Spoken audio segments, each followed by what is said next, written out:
अस्सलाम वालेकुम students, hope you all are fine. Students, आज हम bio class 9 chapter number 6 exercise multiple choice questions solve करेंगे। So let's start. First MCQ है हमारे पास, which of the following is major bio element. बच्चों, हमने पीछे पढ़ा था कि elements which are found in living organisms are called bio elements, और हमने पढ़ा था वो कितने हैं, 16 है। ठीक है, तो उसमें से भी हमने पढ़ा था कि बायो एलिमेंट्स को हम फर्दर क्लासीफाई कर सकते हैं मेजर और माइनर बायो एलिमेंट्स में। ये जो 6 एलिमेंट्स हैं वो हमारे प्रोटोप्लाज्म का 99% बनाते हैं, उनको हम कहते हैं ये मेजर बायो एलिमेंट्स हैं, और जो रिमेनिंग 10 है वो 1% हमारे प्रोटोप्लाज्म का आते हैं, इसलिए उनको हम माइनर बायो एलिमेंट्स कहते हैं। कह रहा है इन वाले एलिमेंट्स में से कौन सा मेजर बायो एलिमेंट है। ठीक है, options are sodium, magnesium, phosphorus, iron. Answer is option C, phosphorus.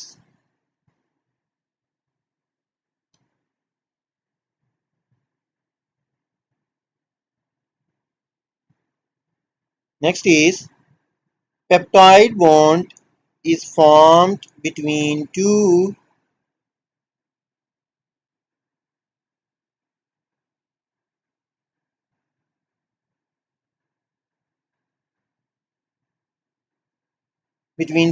Options are monosaccharides, amino acids, nucleotides, fatty acids.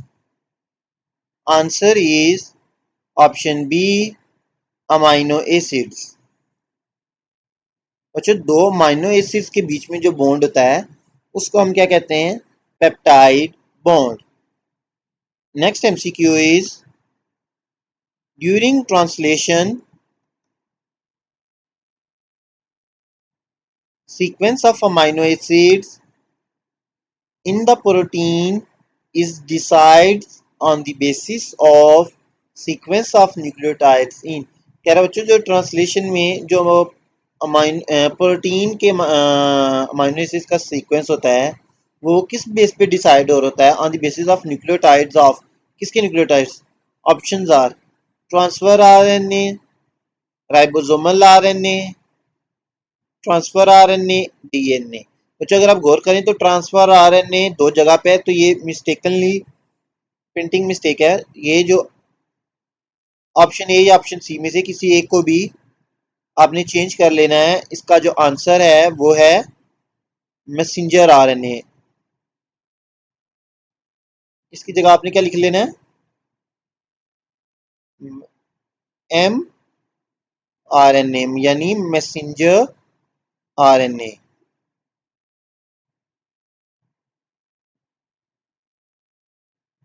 So correct option is messenger RNA. Next MCQ is different amino acids differ from each other on the basis of their dash group। कह रहा है कि जो different amino acids होते हैं वो एक दूसरे से डिफर कर रहे होते हैं on the base of which group, कौन से ग्रुप की बेस पे एक दूसरे से डिफर कर रहे होते हैं। Options are alkyl, carboxylic, amino, phosphate.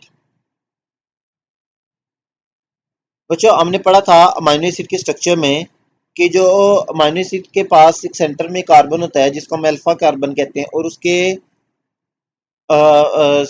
साथ चार जो है डिफरेंट ग्रुप्स अटैच होते हैं। उस पर कार्बोक्सिलिक ग्रुप यानी COOH, amino group NH2, alkyl group यानी R, और एक तरफ हाइड्रोजन अटैच होती है। तो अब कह रहा है कि जो किस सा ग्रुप है जो अमाइनो एसिड में डिफरेंट होता है। हमने बच्चों तभी पढ़ा था कि ये जो कार्बोक्सिलिक यानी COOH और अमाइनो NH2 ग्रुप है, ये सारे अमाइनो एसिड्स में सेम होता है। जो डिफरेंस होता है वो अल्काइल ग्रुप का होता है। ठीक है, सब अमाइनो एसिड्स में जो अल्काइल ग्रुप है वो डिफरेंट प्रेजेंट होता है। तो जो डिफरेंट अमाइनो एसिड डिफर कर रहे थे एक दूसरे पे on the base of their alkyl group are. ठीक है, जिसको हम आर से रिप्रेजेंट करते हैं। तो किस बेस पे डिफर कर रहे होते हैं, अल्काइल ग्रुप। तो correct option is option A, alkyl. Next MCQ is Both strands of DNA are held together by hydrogen bonding. Double hydrogen bonds are present between। कह रहा है बच्चों कि डीएनए के जो दोनों स्ट्रैंड्स होते हैं वो आपस में होल्ड हुए होते हैं थ्रू हाइड्रोजन बॉन्डिंग। ठीक है, अब कह रहा है double hydrogen bonds are present between. फिर हमने पढ़ा था कि जो एडिनिन है वो हमेशा किसके साथ बॉन्ड बनाती है, थायमिन के साथ, और गवानिन हमेशा साइटोसिन के साथ। ठीक है, अब हमने ये भी पढ़ा था कि दो बेस पेयर के बीच में तीन हाइड्रोजन बॉन्ड होते हैं, और जो बाकी बेसिस है उनके बीच में डबल हाइड्रोजन बॉन्ड होता है। तो कह रहे हैं इनमें से डबल हाइड्रोजन बॉन्ड कौन सी बेसिस के बीच में प्रेजेंट होता है। Options are adenine and thymine, cytosine and guanine, cytosine and thymine, adenine and guanine. So correct option is बच्चों option A, adenine and thymine. Adenine और थायमीन के बीच में डबल बॉन्ड प्रेजेंट होता है, जबकि साइटोसिन और गवानीन के बीच में ट्रिपल बॉन्ड प्रेजेंट होता है। ठीक है, next MCQ is transcription takes place in the. बच्चों हमने पढ़ा ना सेंट्रल डोगमा ऑफ लाइफ की जो formation of protein from DNA के, जो डीएनए से जो प्रोटीन बनने का प्रोसेस है, इसको हम क्या कहते हैं, ये क्या है, सेंट्रल डोगमा ऑफ लाइफ है इस होल प्रोसेस को। तो कह रहा है उसमें हमने दो प्रोसेस पढ़े थे कि ट्रांसक्रिप्शन में आ जाती है, ट्रांसलेशन में, कि पहले डीएनए से आरएनए बनता है, इसको हम ट्रांसक्रिप्शन कहते हैं, फिर आरएनए से प्रोटीन बनती है, इसको हम ट्रांसलेशन कहते हैं। तो कह रहा है जो ट्रांसक्रिप्शन का जो प्रोसेस है, यानी डीएनए से आरएनए बनने का जो प्रोसेस है, ये कहाँ पे होता है। Options are cytoplasm, nucleus, ribosomes, rough endoplasmic reticulum. Answer is option B, nucleus. बच्चों हमने पीछे पढ़ा था कि जो ट्रांसक्रिप्शन होती है वो न्यूक्लियस में होती है, क्योंकि जो डीएनए है हमारा वो किधर प्रेजेंट होता है, वो न्यूक्लियस में प्रेजेंट होता है। ठीक है, तो जो ट्रांसक्रिप्शन है वो कहाँ पे होती है, न्यूक्लियस में, यानी डीएनए से जो आरएनए बनता है वो न्यूक्लियस में बनता है। उसके बाद जो आरएनए बनता है वो बाहर साइटोप्लाज्म में आ जाता है और आके राइबोसोम के साथ बाइंड कर जाता है और प्रोटीन सिंथेसिस करता है, यानी प्रोटीन बनाता है। तो जो ट्रांसलेशन होती है वो साइटोप्लाज्म में होती है, जबकि ट्रांसक्रिप्शन किधर होती है, न्यूक्लियस में। Got it. Next MCQ is all the nucleotides of RNA differ from nucleotides of DNA in having different.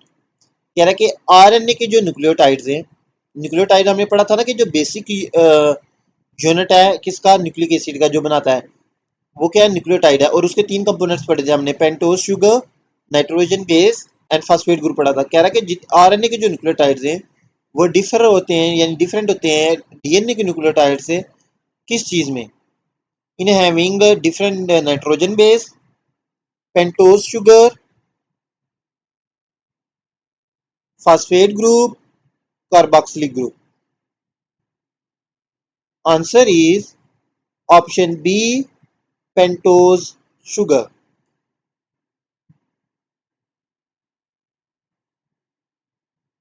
ठीक है, इसका जो करेक्ट ऑप्शन है वो है ऑप्शन बी, पेंटोज शुगर। बच्चों जो हमने पढ़ा था कि जो पेंटोज शुगर डीएनए में होती है वो डीऑक्सीराइबोज होती है और आरएनए में राइबोज होती है। तो जो दोनों जो न्यूक्लियोटाइड्स है वो डिफर कर रहे होते हैं पेंटोज शुगर में। Next MCQ is diameter of DNA is thoroughly uniform and is about.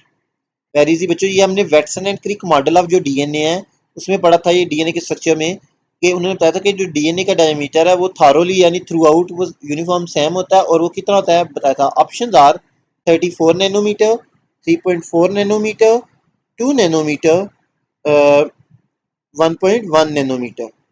Answer is option C, 2 nanometre. जो डायमीटर होता है डीएनए का वो बच्चों होता है 2 नैनोमीटर। कितना, 2 nanometre. Option C is correct. Next MCQ is which of the disaccharide is also called transport sugar? Disaccharide क्या था बच्चों, हमने जब कार्बोहाइड्रेट्स की क्लासिफिकेशन पढ़ी थी तो हमने कहा था कि कार्बोहाइड्रेट्स को हम 3 ग्रुप्स में क्लासीफाई करते हैं, मोनोसेक्राइड, डाइसेक्राइड एंड पॉलीसेक्राइड। फिर हमने कुछ डाइसेक्राइड्स की एग्जांपल भी पढ़ी थी, लाइक लैक्टोज, माल्टोज एक्सेट्रा। ठीक है, अब कह रहा है कि इनमें से कौन सा डाइसेक्राइड है जिसको हम ट्रांसपोर्ट शुगर भी कहते हैं। ठीक है, options are sucrose, maltose, fructose, lactose. Answer is option A sucrose. जो सुक्रोज होती है बच्चों, इसको हम ट्रांसपोर्ट शुगर भी कहते हैं। Next MCQ is vitamin D belongs to. जो विटामिन डी है ये कौन से ऑर्गेनिक बायोमोलिक्यूल्स या कौन सी क्लास से बिलोंग करती है? Options are carbohydrates, lipids, protein, RNA. बच्चों जब हमने लिपिड्स वाला टॉपिक पढ़ा तो उसमें हमने पढ़ा था विटामिन डी की भी एग्जांपल, ठीक है। तो जो विटामिन डी है ये बिलोंग करता है लिपिड से, ठीक है। तो answer is option B, lipids. So students हमारी एमसीक्यूज कंप्लीट हो चुके हैं। होपफुली आपको समझ आ गए होंगे। If you have any doubt you can ask in comment section. Please like share and subscribe my YouTube channel. Thank you.